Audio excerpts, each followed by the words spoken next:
അങ്ങനെ കേരള ജനത ഒന്നടങ്കം കാത്തിരുന്ന ആ ഒരു സന്തോഷ വാർത്ത എത്തിയിരിക്കുകയാണ്. ഒരു കുടുംബത്തിന്റെ അത്താണിയായിരുന്ന ഒരു പാവപ്പെട്ട വയോവൃദ്ധരായ ഒരു മാതാവിന്റെയും പിതാവിന്റെയും താങ്ങും തണലുമായിരുന്ന ദീപക് എന്ന് പറയുന്ന ഒരു പാവ മനുഷ്യനെ ആത്മഹത്യയിലേക്ക് തള്ളിവിട്ട ഷിംജിത മുസ്തഫ എന്ന് പറയുന്ന സ്ത്രീയെ കേരള പോലീസ് പിടികൂടിയിരിക്കുന്നു. വളരെയധികം സന്തോഷം നൽകുന്നൊരു വാർത്തയാണ്.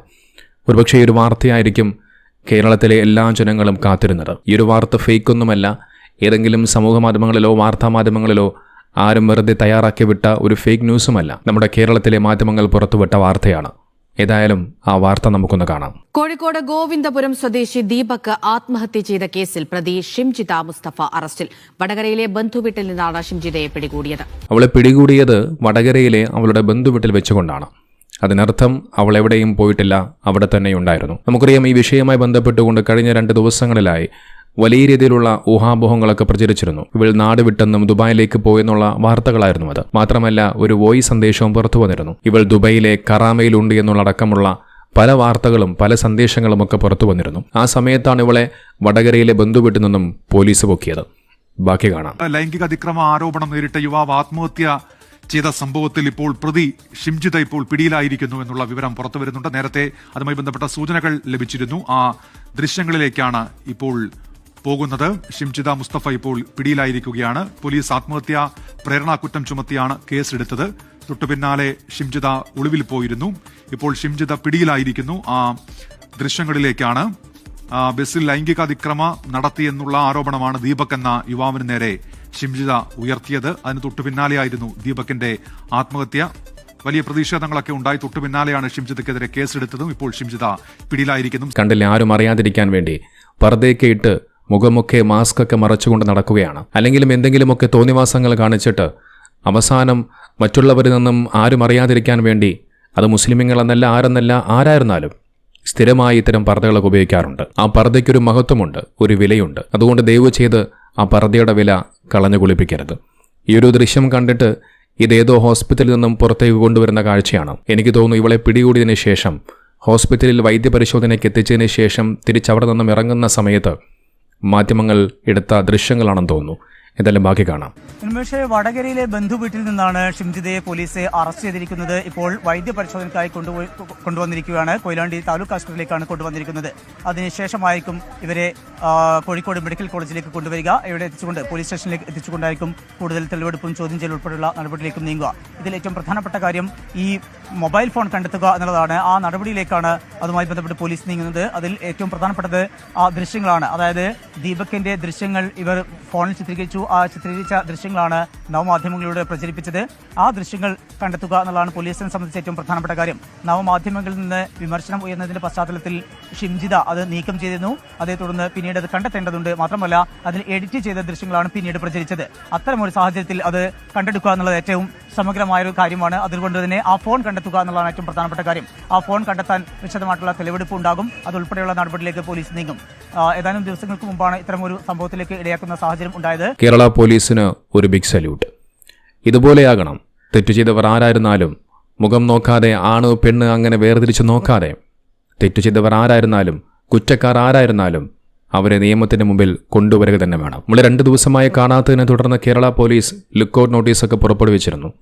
അവസാനം എല്ലാവരും കരുതിയത് ഇവൾ ദുബായിലേക്കോ UAയിലേക്കോ എന്തോ കടന്നു കളഞ്ഞു എന്നൊക്കെയായിരുന്നു. പക്ഷേ അവൾ ബന്ധുവിന്റെ വീട്ടിൽ തന്നെയുണ്ടായിരുന്നു, അതും വടകരയിൽ. അങ്ങനെ അവിടെ നിന്നും കേരള പോലീസ് തൂക്കിയിരിക്കുകയാണ്. നോക്കിയ നിയമത്തിന്റെ മുമ്പിൽ അവൾ വിചാരണ ചെയ്യപ്പെടേണ്ടതുണ്ട്. അവളുടെ ഫോണുകൾ പരിശോധിക്കേണ്ടതുണ്ട്. ഇനി ഇവരുടെ പേരിൽ രജിസ്റ്റർ ചെയ്തിരിക്കുന്ന കേസ് എന്താണെന്നുള്ളത് നോക്കാം. കോഴിക്കോട് മെഡിക്കൽ കോളേജ് പോലീസാണ് FIR രജിസ്റ്റർ ചെയ്തത്. BNS 2023 നമ്പർ FIR ആയിട്ടാണ് ഈ കേസ് രജിസ്റ്റർ ചെയ്തിട്ടുള്ളത് എന്നാണ് പറയപ്പെടുന്നത്. 8 വർഷം കഠിന തടവും ജാമ്യമില്ലാ വകുപ്പുമായ BNS 108 ആത്മഹത്യാ പ്രേരണ കുറ്റമാണ് ചുമത്തിയിട്ടുള്ളത്. സെഷൻസ് കോടതി ആയതുകൊണ്ട് അറസ്റ്റ് ചെയ്ത് ഹാജരാക്കുന്നത് മജിസ്ട്രേറ്റ് കോടതിയിലായിരിക്കും. അതുകൊണ്ട് മജിസ്ട്രേറ്റ് കോടതി, സെഷൻസ് കോടതി വിചാരണ ചെയ്യുന്ന കുറ്റങ്ങൾക്ക് ജാമ്യം കൊടുക്കാൻ കഴിയില്ല. ഇനി അങ്ങോട്ട് പോലീസ് ഈ ഒരു കേസ് ആത്മാർത്ഥമായി തെളിയിച്ചു കഴിഞ്ഞാൽ ഷിംജിത മുസ്തഫ എന്ന് പറയുന്ന ഈ സ്ത്രീ പുറംലോകം കാണില്ല എന്നുള്ളത് 100% ഉറപ്പാണ്.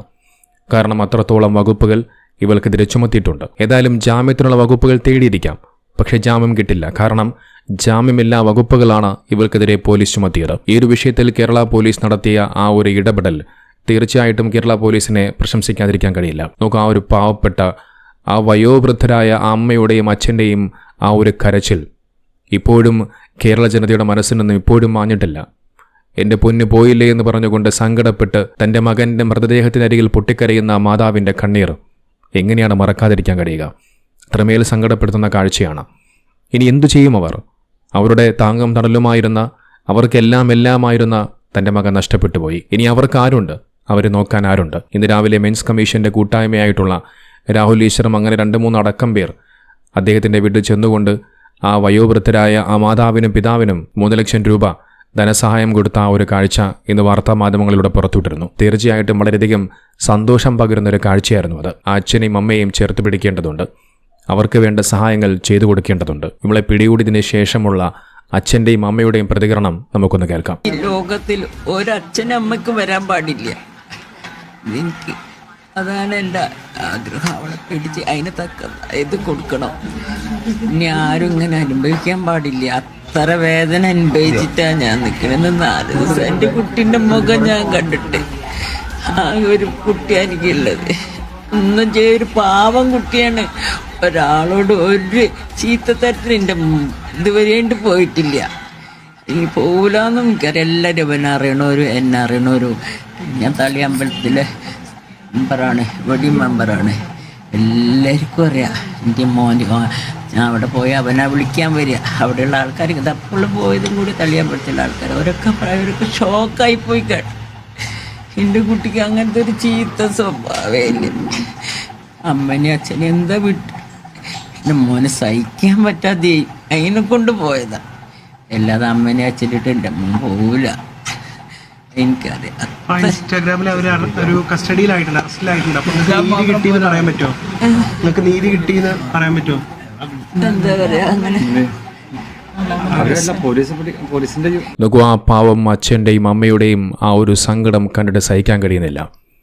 ഇവിടെ ഒരു മാധ്യമപ്രവർത്തകൻ ഒരു ചോദ്യം ചോദിക്കുന്നുണ്ട്, നിങ്ങൾക്ക് നീതി കിട്ടിയില്ലേ എന്ന്. ഒരു അറസ്റ്റ് ചെയ്തത് എന്നുള്ളത് കൊണ്ട് നീതി കിട്ടിയെന്നല്ല അർത്ഥം. അവളെ നിയമത്തിന് മുമ്പിൽ കൊണ്ടുവന്ന് അവളെ വിചാരണ ചെയ്ത് നമ്മുടെ രാജ്യത്തിൻ്റെ നിയമവ്യവസ്ഥയിൽ അവൾക്ക് എന്താണോ അർഹമായ ശിക്ഷ കൊടുക്കാനുള്ളത് ആ ശിക്ഷ കൊടുക്കുന്ന സമയത്ത് മാത്രമാണ് അവിടെ നീതി നടപ്പാവുകയുള്ളൂ. ആ നീതി നടപ്പാവേണ്ടതുണ്ട്. ഇനി ആരും ഇതുപോലെയുള്ള ഇത്തരം തോന്നിവാസങ്ങൾ സമൂഹത്തിലേക്ക് ഇത്തരത്തിൽ ചെയ്തു വെക്കരുത്. നോക്കൂ, സ്ത്രീകൾക്ക് നമ്മുടെ രാജ്യത്ത് ഇവിടുത്തെ നിയമവ്യവസ്ഥിതികൾ വലിയ പരിഗണന നൽകുന്നുണ്ട്. നമുക്കറിയാം, നമ്മുടെ രാജ്യത്ത് ഏറ്റവും കൂടുതലും പീഡനങ്ങൾ സഹിക്കേണ്ടി വരുന്നത് നമ്മുടെ പെങ്ങന്മാരാണ്, നമ്മുടെ സഹോദരിമാരാണ്, സ്ത്രീകളാണ്. പക്ഷേ ഇതുപോലെയുള്ള സ്ത്രീകൾ, ആ സ്ത്രീകൾക്ക് കിട്ടേണ്ട ആ പരിഗണന അത് മുതലാക്കിയെടുത്തുകൊണ്ട് സമൂഹ മാധ്യമങ്ങളിൽ റീച്ച് കിട്ടാൻ, ആളുകൾക്കിടയിൽ പ്രശസ്തി ആർജിക്കാൻ എന്തൊക്കെയോ തോന്നിവാസങ്ങൾ കാണിച്ചു കൂട്ടുന്നു. ഇത്തരം തോന്നിവാസങ്ങൾക്ക് അറുതി വരുത്തേണ്ടതുണ്ട്.